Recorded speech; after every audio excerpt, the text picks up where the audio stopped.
Carter, come on, Carter. Come on, Carter. My bad. Are we starting over?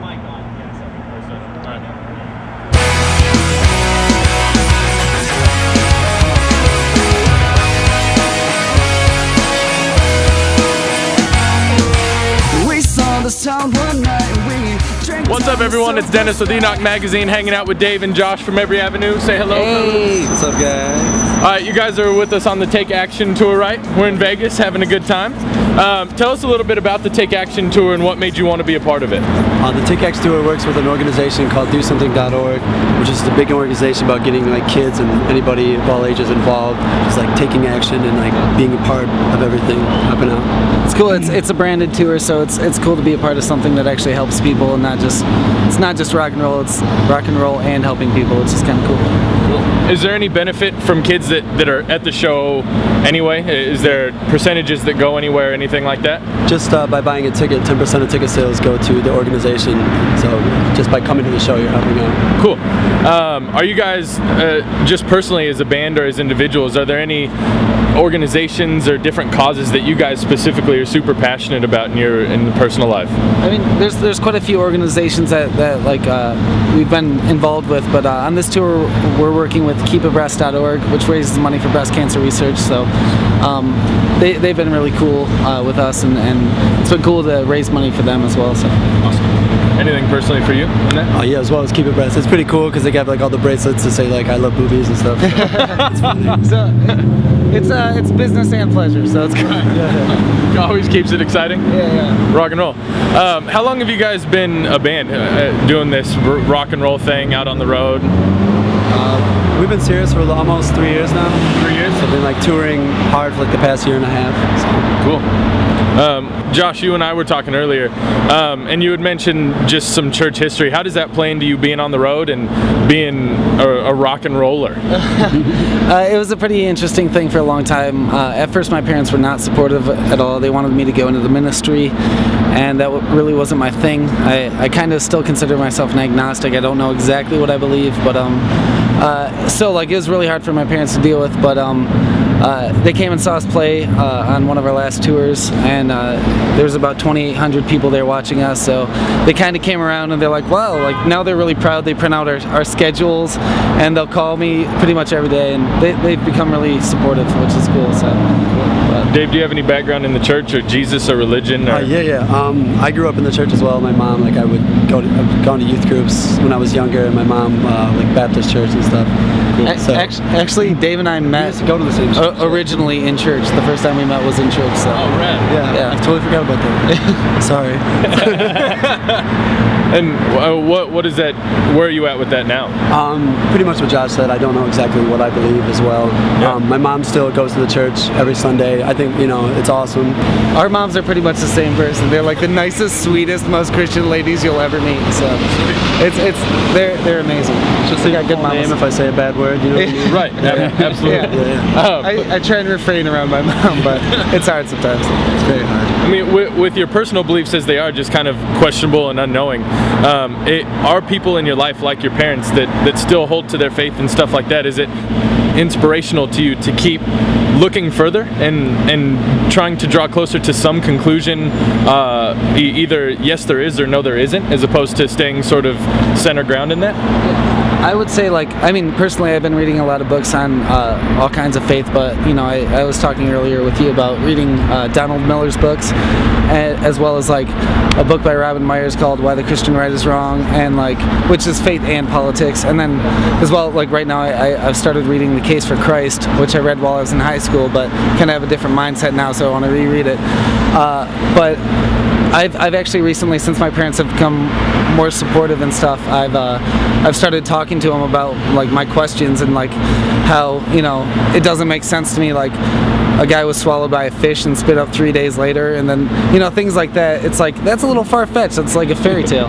So I mean, so like I've actually started bringing those questions up with my dad, who's a pastor, and he's been they've been really responsive. They're like, search it out, and you'll come around type thing. That's their mindset and stuff. So I have been reading a lot and looking into it because it interests me. And for you? Yeah, there's just, I personally believe that there's like so many different beliefs and so many different things, and just for me to like try to figure it out, I don't know, I just have to invest a lot of time into that. I really don't know. I don't know, like where I stand, what I believe as of right now, I'm not too sure. I guess, so. Yeah, one of the writers in the New Testament wrote to one of the churches, and he said, work out your salvation with fear and trembling. So that process that you guys are on, I love you too. I'm so easily distracted, I'm sorry. I guess I'm just like, what's going on? No, that process that you guys are on is radical. I mean, away from that and just kind of your personal, into the music, what inspires you guys to write? What inspires the passion behind the music and the passion behind the lyrics, and where are you getting that from? Just like everyday life, everyday situations that we've dealt with that we hope other people can relate to, and we try to express it to them as best as we can. Awesome. So I think if you date a lot of terrible people, songs are bound to come out. Yeah. That's awesome, for sure. So you guys do a lot of collective writing? Awesome. How is that to keep sort of the family aspect of a band? I used to play music a long time ago. We won't talk about it because everyone would cry. But I understand kind of the family marriage aspect almost of being in a band, being co-writers on almost everything. Does it make it easier or harder to get along and keep the camaraderie going? Sometimes it's easy because we both relate really easy, and sometimes it's difficult to understand exactly what they're trying to portray, I guess. Yeah. So, because sometimes I think when you're writing music, like you can have a vision in your head, and then when you like show like something to someone else, they have a different vision of what that could be. So it's always interesting, like taking their vision and your vision and melting them, together to be one thing. But sometimes people can be stubborn and just not care. No, for sure. We've all been guilty of it. Yeah, We're like, myself included, like I'm very stubborn sometimes. It's actually the worst.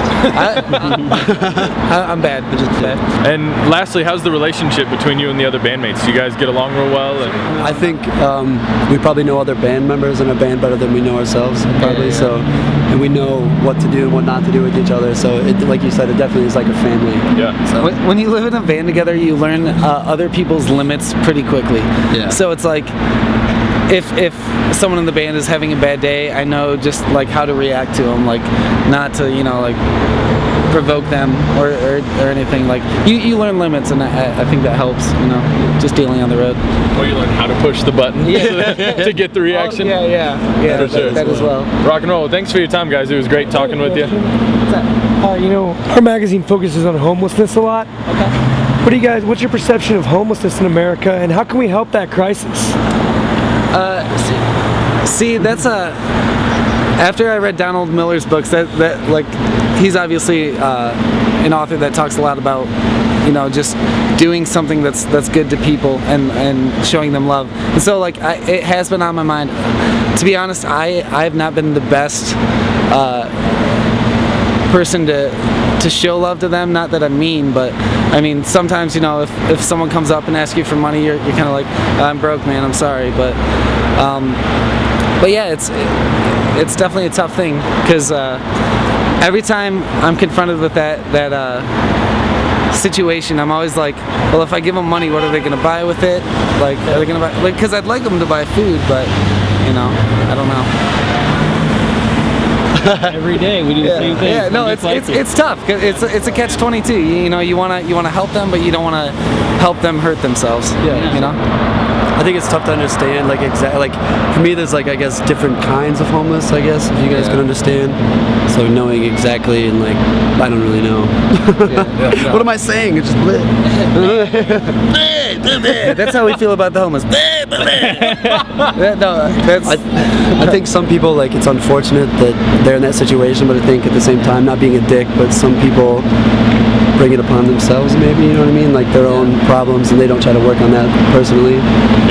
But like, to me there's so many different kinds of like homeless, like, and like being broke, or like kids that go to school, they have like, work so hard they can't find a job, and they're struggling to like make money themselves and stuff like that. But it's a bunch of different kind of situations. It's such a weird, it's something that kind of tears you, I think, naturally, because you want to help them, but at the same time, like, you can only help them so much. But I think showing them love is just the way to go. Just as much as you can, I guess. I don't know. It's something I need to work on.